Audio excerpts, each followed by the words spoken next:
Hello student, last lecture में આપણે પાણીના બંધારણની ચર્ચા કરી હતી કે પાણી જે છે એનો આકાર H2O નો આકાર કેવો છે, કોણીય છે। H2O માં બંધ કોણ છે 104 ડિગ્રીનો છે। એના પછી એમાં સંકરણ છે એ sp3 સંકરણ જોવા મળતું હોય છે। હવે પાણી એટલે શું છે તો હાઇડ્રોજનના ઓક્સાઇડ છે એવું આપણે કહી શકીએ। H2O છે હાઇડ્રોજનના ઓક્સાઇડ છે। એના પછી આપણે જોઈતું પાણીના રાસાયણિક ગુણધર્મો કે પાણીના રાસાયણિક ગુણધર્મોમાં આપણે એવું જોઈ ગયા હતા કે પાણી ઉભય ગુણધર્મી છે। પાણી કેવું છે, ઉભય ગુણધર્મી ગુણધર્મ ધરાવે છે કે એસિડ સાથે બેઝ તરીકે વર્તે છે અને બેઝ સાથે એસિડ તરીકે વર્તે છે। ક્લિયર એટલું। એના પછી પાણી રેડોક્સ પ્રક્રિયા આપે કે પાણીની જ્યારે ધાતુ સાથે પ્રક્રિયા કરવામાં આવે છે ત્યારે પાણી છે ઓક્સિડેશન કરતા તરીકે વર્તે છે। પાણીની અધાતુ સાથે રાસાયણિક પ્રક્રિયા કરવામાં આવે છે ત્યારે પાણી રિડક્શન કરતા તરીકે વર્તે છે। પાણી જળયુક્ત સંયોજનો આપે છે। જળયુક્ત સંયોજનોમાં સંકીર્ણ સંયોજનોમાં પાણી સંબંધ સહસંયોજક બંધથી જોડાયેલું હોય છે અને પાણી આંતરાલીય બંધથી પણ જોડાયેલું હોય છે।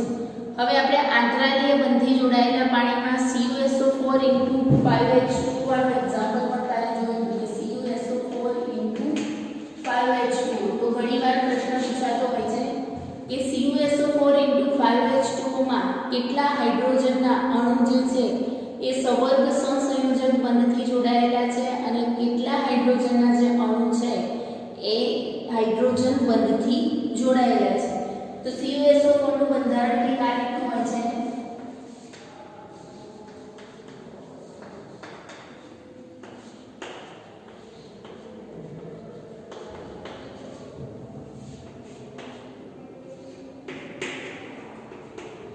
કાલે આપણે સવર્ગ સહસંયોજક બંધ વિશે થોડી ચર્ચા કરી હતી કે સવર્ગ સહસંયોજક બંધમાં એક જ અણુ છે, એક જ પરમાણુ છે ઇલેક્ટ્રોનનું દાન કરે છે અને બીજા પરમાણુ જોડે ખાલી કક્ષક હોય છે એ સ્વીકારે છે।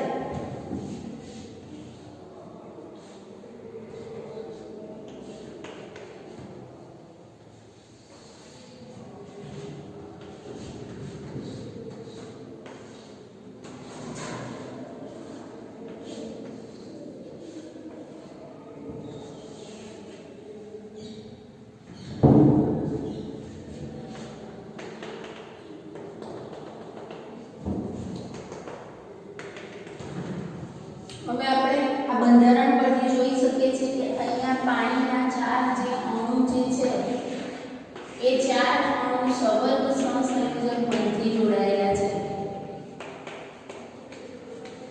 સવર્ગ સહસંયોજક બંધ જે છે એને એરો વડે દર્શાવાય। અહીંયા એરોથી બંધ દર્શાવેલો છે અને એક જ પાણીનું જે અણુ છે એ H બંધ બનાવે છે, એટલે કે એક અણુ છે એ H બંધ બનાવે।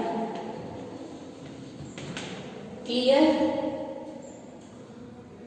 तो प्रश्न पूछातो હોય છે કે CuSO4 * 5H2 માં કેટલા સવર્ગ સહસંયોજક બંધ છે અને કેટલા હાઇડ્રોજન બંધ છે। તો એક જ પાણીનો અણુ છે હાઇડ્રોજન બંધ બનાવવામાં વપરાય છે અને ચાર પાણીના અણુ છે સવર્ગ સહસંયોજક બંધ બનાવવામાં વપરાય છે। એના પછી બીજો એક પ્રશ્ન આ ટોપિકમાંથી પૂછાતો છે કારણ કે પાણીના ઉત્કલન બિંદુ H2O નું ઉત્કલન બિંદુ H2O નું ઉત્કલન બિંદુ H2S અને H2SE કરતા વધારે હોય છે।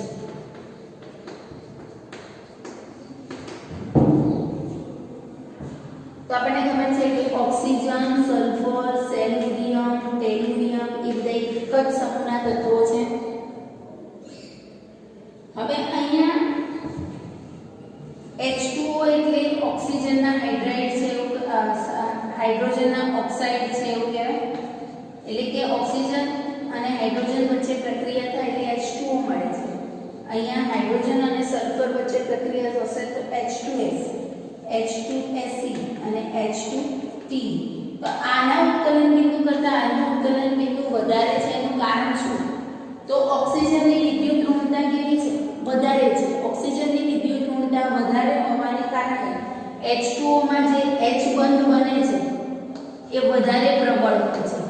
H2O માં જે H બંધ બને છે એ H બંધ એટલે કે હાઇડ્રોજન બંધ છે એ કેવો છે? વધારે પ્રબળ છે. અને વધારે પ્રબળ હોવાને કારણે એ બંધ તોડવા માટે આપણે વધારે તાપમાન આપવું પડે છે અને વધારે તાપમાન આપીએ એટલે એનું ઉત્કલન બિંદુ છે વધારે છે.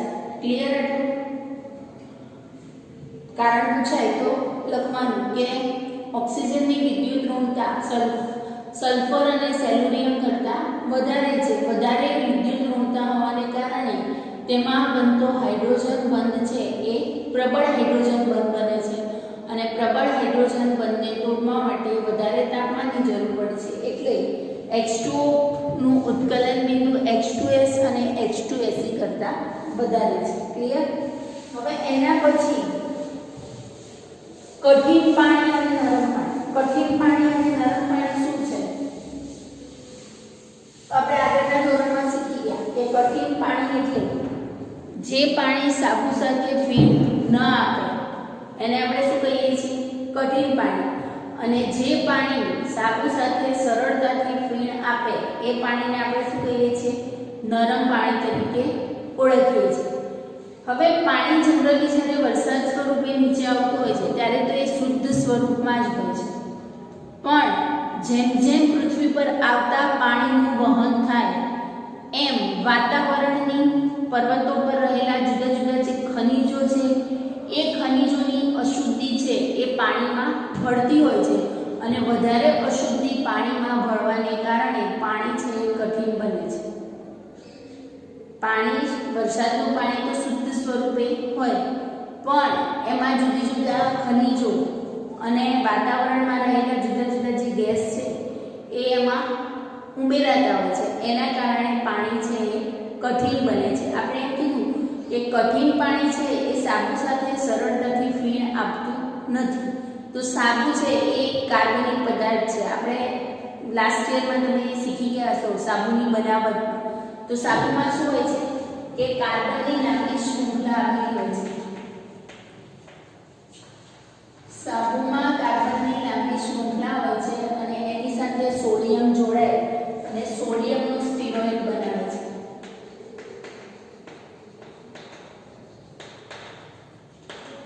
સાબુમાં કાર્બનની લાંબી શૃંખલા અને સોડિયમ જોડાયેલું હોય છે અને એ સોડિયમનો સ્ટીરોઇડ બનાવે. કે આ રીતે જોડાયેલું હોય છે કે આ માઇનસ આયન અને Na+ આયન બને અને એ બંને વચ્ચે આકર્ષણ બળના કારણે બંધની રચના થયેલી હોય છે અને આખું સોડિયમનો સ્ટીરોઇડ આપણને મળતો હોય છે. પણ મેં હમણાં કીધું એમ કે પાણીમાં જુદી જુદી અશુદ્ધિ ભળેલી હોય છે અને એ જે અશુદ્ધિ છે એ ધાતુ આયન સ્વરૂપે પણ એમાં હોય છે. એટલે જ્યારે સાબુ અને પાણી વચ્ચે પ્રક્રિયા થાય ત્યારે જે ધાતુ આયનો છે પાણીમાં અશુદ્ધિ સ્વરૂપે ભળેલા જે ધાતુ આયનો છે એ ધાતુ આયનો સોડિયમનું શું કરે છે? વિસ્થાપન કરે છે અને સોડિયમનું વિસ્થાપન કરી ધાતુના સ્ટીરોઇડ આપે છે. આપણને ધાતુના સ્ટીરોઇડ આપે. એટલે જે ફીણ ઉત્પન્ન થવું જોઈએ એ ફીણની જગ્યાએ શું ઉત્પન્ન થઈ જાય છે? ધાતુના સ્ટીરોઇડ ઉત્પન્ન થઈ જાય છે. એટલા માટે કઠિન પાણી છે એ સરળતાથી સાબુ સાથે ફીણ આપતું નથી અને સાબુ સાથે ફીણ ના આપે એટલે એમાં આપણે ઘણીવાર કહીએ છીએ કે ગીઝરમાં એમાં તમે જોયું હોય તો ક્ષાર જામી જાય છે. એટલે એ ક્ષાર શું છે? આ ધાતુનો ક્ષાર હોય છે અને એ ક્ષારના કારણે ઘણા બધા નુકસાન થતા હોય કે જો બોઇલરમાં કઠિન પાણી આપણે વાપરીએ તો બોઇલર શું થાય છે? ફાટી જવાનો ભય રહેતો હોય છે. પછી ઘણી જગ્યાએ આ મશીનોમાં પાણી જતું હોય તો ત્યાં ક્ષાર જામી ગયેલા હોય છે અને એ ક્ષાર છે એ શું હોય છે? ધાતુના સ્ટીરોઇડ હોય છે. ક્લિયર? હવે પાણીમાં જે કઠિનતા છે એ કઠિનતા બે પ્રકારની છે. પાણીની કઠિનતા બે પ્રકારની હોય છે કે સ્થાયી કઠિનતા અને અસ્થાયી કઠિનતા. પાણીમાં કઠિનતાના પ્રકાર કેટલા? બે. કે પરમેનન્ટ હોય અને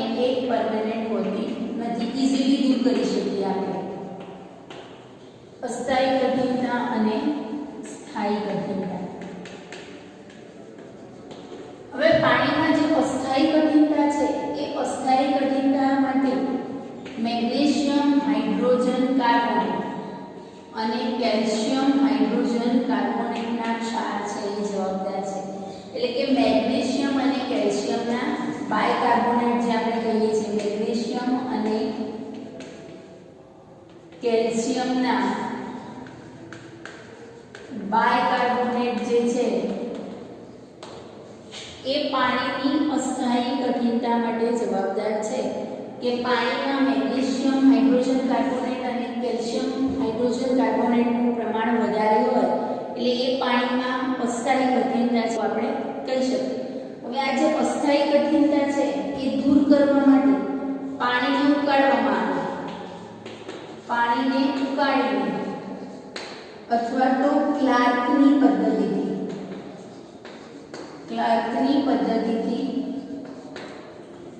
આ જે કઠિનતા છે એ દૂર કરી શકાય. અને આ જે દૂર કરવા માટેની જે પદ્ધતિ છે એ કેવી પદ્ધતિ છે? ભૌતિક પદ્ધતિ, કે એમાં બહુ વધારે પડતા કેમિકલ્સ, રસાયણોનો ઉપયોગ કરવામાં આવતો નથી. તો પાણીની અસ્થાયી કઠિનતા માટે જવાબદાર ક્ષાર કયા? મેગ્નેશિયમ અને કેલ્શિયમના બાયકાર્બોનેટ ક્ષાર. અને એ દૂર કરવા માટે કાં તો પાણીને ઉકાળવું પડે અથવા તો પાણીમાં કેલ્શિયમ હાઇડ્રોક્સાઇડનું દ્રાવણ, ચૂનાનું મિશ્રિત પાણી ઉમેરીએ આપણે, અને એ ચૂનાનું મિશ્રિત પાણી છે એ ઉમેરીને એમાંથી આપણે અશુદ્ધિઓ દૂર કરી શકતા હોઈએ છીએ. હવે પાણીની જે સ્થાયી કઠિનતા છે એ સ્થાયી કઠિનતા માટે ધાતુના ક્લોરાઇડ અને ધાતુના સલ્ફાઇડ ક્ષાર છે જવાબદાર છે. પાણીમાં સ્થાયી કઠિનતા માટે ધાતુના ક્લોરાઇડ અને ધાતુના જે સલ્ફાઇડ ક્ષાર છે એ જવાબદાર છે. અને આ જે સ્થાયી કઠિનતા છે એ સ્થાયી કઠિનતા દૂર કરવા માટે રાસાયણિક પદ્ધતિનો ઉપયોગ કરવામાં આવે છે. રાસાયણિક પદ્ધતિથી પાણીની જે સ્થાયી કઠિનતા છે એ આપણે દૂર કરી શકીએ છીએ. જુદી જુદી આપણે રાસાયણિક પદ્ધતિ ભણવાની છે. એમાં પહેલી છે Na2CO3 ના દ્રાવણની મદદથી. એટલે કે પાણીમાં Na2CO3 નું દ્રાવણ ઉમેરવામાં આવે છે અને કઠિનતા દૂર કરવામાં આવે છે કાર્બન પદ્ધતિ દ્વારા.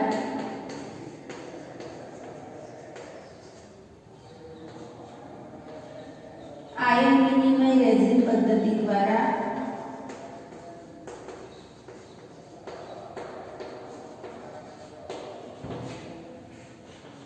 અને સંશ્લેષિત રેઝિન પદ્ધતિ દ્વારા. સંશ્લેષિત રેઝિન પદ્ધતિ દ્વારા. તો સ્થાયી કઠિનતા દૂર કરવા માટે રાસાયણિક પદ્ધતિનો ઉપયોગ થાય. અને સ્થાયી કઠિનતા માટે જવાબદાર ક્ષાર છે ક્લોરાઇડ અને સલ્ફેટના ક્ષાર છે. ધાતુના ક્લોરાઇડ અને ધાતુના સલ્ફેટ છે એ પાણીની સ્થાયી કઠિનતા માટે જવાબદાર છે. દૂર કરવા માટે ચાર પદ્ધતિ આપણે શીખીશું.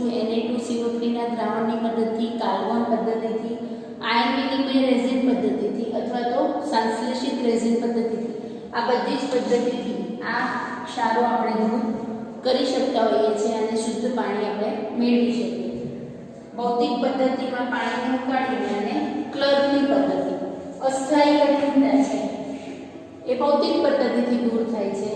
સ્થાયી કઠિનતા છે રાસાયણિક પદ્ધતિથી દૂર થાય છે. ક્લિયર એટલું? હવે ભૌતિક પદ્ધતિથી આપણે અસ્થાયી કઠિનતા દૂર કરવા માટે ની પદ્ધતિ જોઈએ છીએ.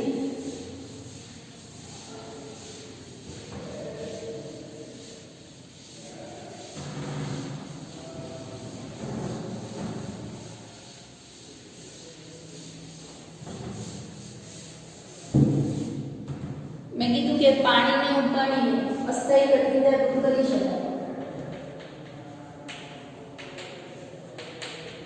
તો જ્યારે પાણીને ઉકાળવામાં આવે છે ત્યારે પાણીમાં જે કેલ્શિયમ હાઇડ્રોજન કાર્બોનેટ અને મેગ્નેશિયમ હાઇડ્રોજન કાર્બોનેટ છે એનું વિઘટન થાય છે. પાણીને જ્યારે ઉકાળવામાં આવે છે ત્યારે કેલ્શિયમ હાઇડ્રોજન કાર્બોનેટ અને મેગ્નેશિયમ હાઇડ્રોજન કાર્બોનેટ છે એનું વિઘટન થાય. વિઘટન થાય મતલબ આ જે આખું અણુ છે એ અણુ શું છે? તૂટે છે. તો અહીંયા જ કેલ્શિયમ કાર્બોનેટ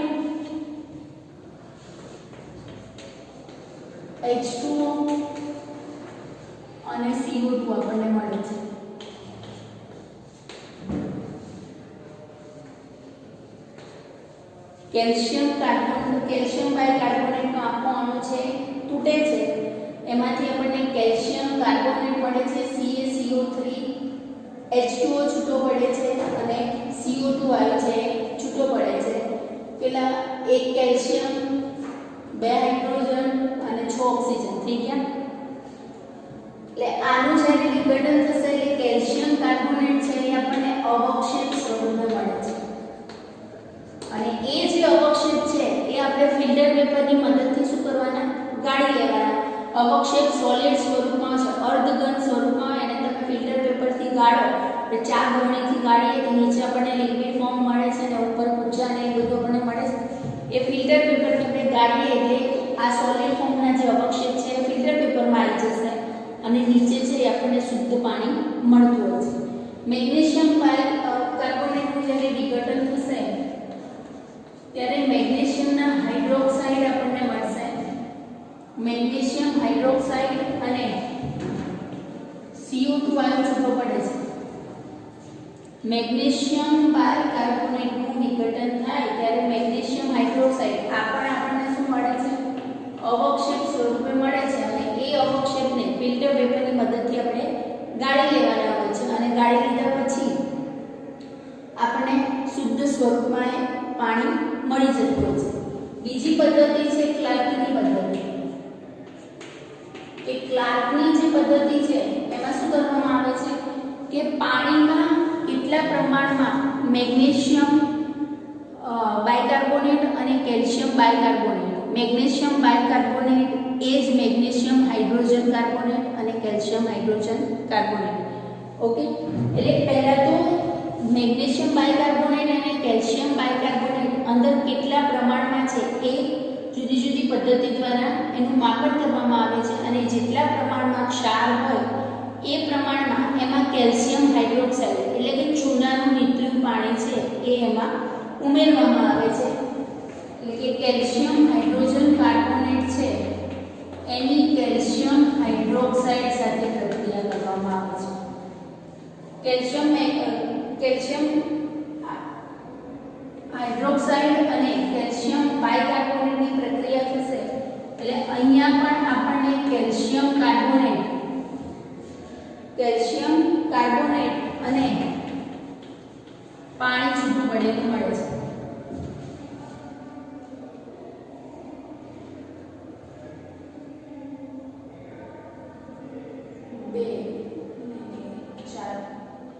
બે કેલ્શિયમ, 2 કાર્બન, ઓક્સિજન કેટલા છે? 3 2 6 અને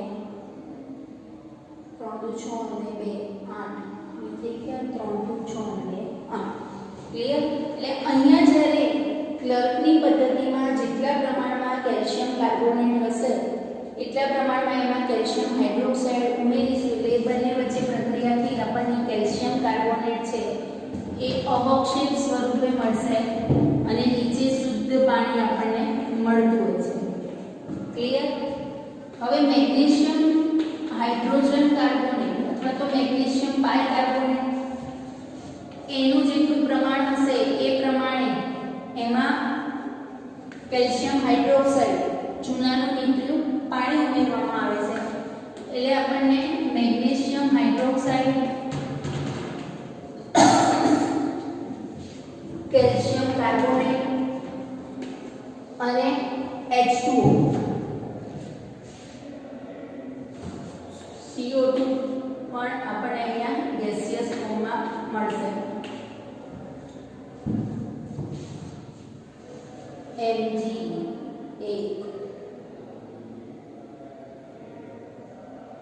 CaCO3 H2O.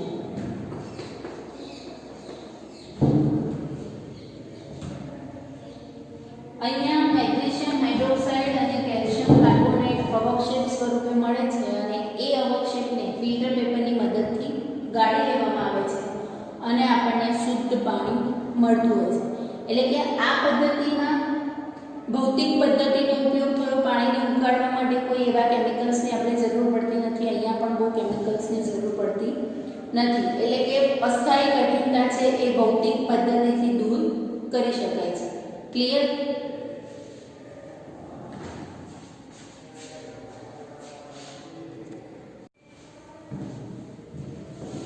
હવે સ્થાયી કઠિનતા દૂર કરવા માટે આપણે રાસાયણિક પદ્ધતિનો ઉપયોગ કરીશું. આપણે કીધું કે સ્થાયી કઠિનતા દૂર કરવા સ્થાયી કઠિનતા માટે જવાબદાર ક્ષાર કયા?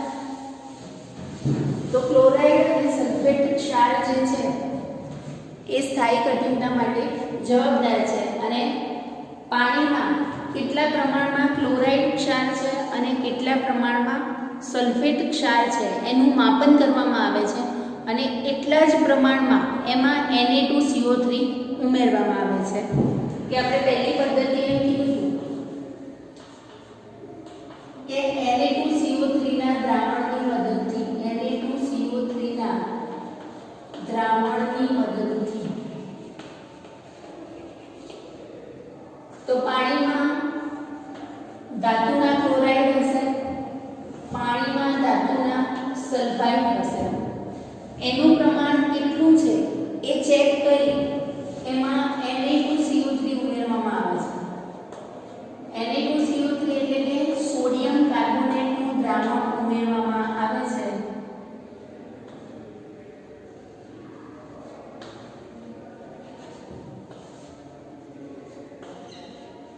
અને અહીંયા ધાતુના જે ક્લોરાઇડ છે એનું આયનીકરણ થઈ આપણને M+2 અને Cl- આયન મળે છે. અહીંયા Na+ અને CO3 -2 આયન હોય છે. હવે આ જે ક્લોરીન છે એ સોડિયમ સાથે જોડાઈ NaCl આપે છે.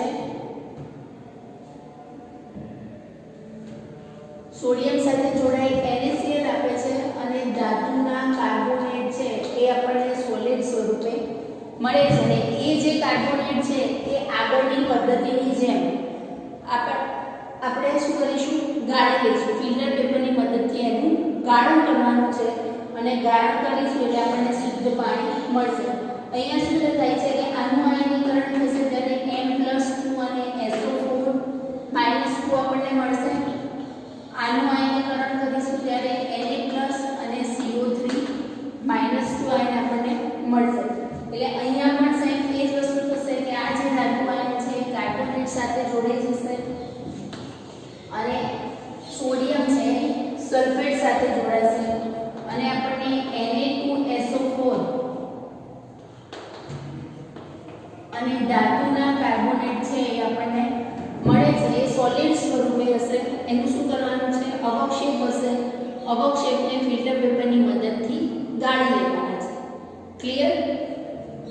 એના પછી છે કાર્બન પદ્ધતિ. કાર્બન એટલે કે સોડિયમ હેક્ઝા મેટાફોસ્ફેટ. સોડિયમ હેક્ઝા મેટાફોસ્ફેટનું બીજું નામ કાર્બન છે અને એનો ઉપયોગ છે એ ઉદ્યોગોમાં થતો હોય છે. એમસીક્યુમાં પૂછાતું હોય છે કે કાર્બનનું અણુસૂત્ર તો આ લખવાનું, સોડિયમ હેક્ઝા મેટાફોસ્ફેટનું અણુસૂત્ર તો આ લખવાનું કે સોડિયમ હેક્ઝા મેટાફોસ્ફેટ છે એનું આયનીકરણ કરવામાં આવે છે. તો Na6P6O18 નું જ્યારે આયનીકરણ થશે ત્યારે 2Na+ અને આપણને એક સંકીર્ણ સંયોજન મળશે Na4P6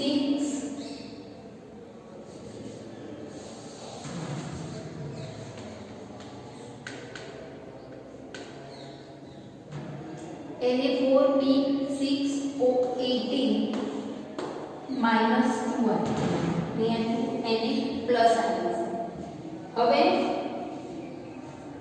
આ જે છે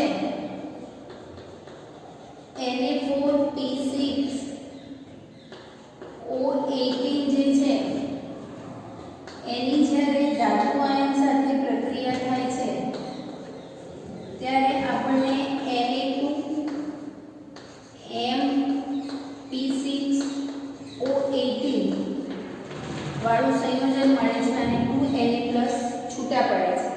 એટલે કે અહીંયા જે સોડિયમ છે એ સોડિયમનું ધાતુ આયન વડે શું થઈ જાય છે વિસ્થાપન થાય છે અને આ જે પદ્ધતિ છે એનો ઉદ્યોગોમાં વધારે પડતો ઉપયોગ કરવામાં આવે છે અને આ જે પદાર્થ છે એનું ઔદ્યોગિક દ્રષ્ટિએ નામ કાર્બન આપેલું છે એટલા માટે એને કાર્બન પદ્ધતિ તરીકે ઓળખવામાં આવે છે કંઈ કરવાનું નથી સોડિયમ હેક્સામેટાફોસ્ફેટ છે એનું આયનીકરણ થાય છે એમાં જે સોડિયમ આયન છે એનું ધાતુ આયન વડે શું થાય છે વિસ્થાપન થાય છે ધાતુ આયન વડે વિસ્થાપન થશે એટલે જે ધાતુ આયનની અશુદ્ધિ છે એ ધાતુ આયન આની સાથે બહાર નીકળી જશે અને આપણને શુદ્ધ પાણી મળતું હોય છે હવે એના પછીની જે આયન વિનિમય રેઝિન પદ્ધતિ અને સંશ્લેષિત રેઝિન પદ્ધતિ છે એ આપણે નેક્સ્ટ લેક્ચરમાં જોઈશું ઓકે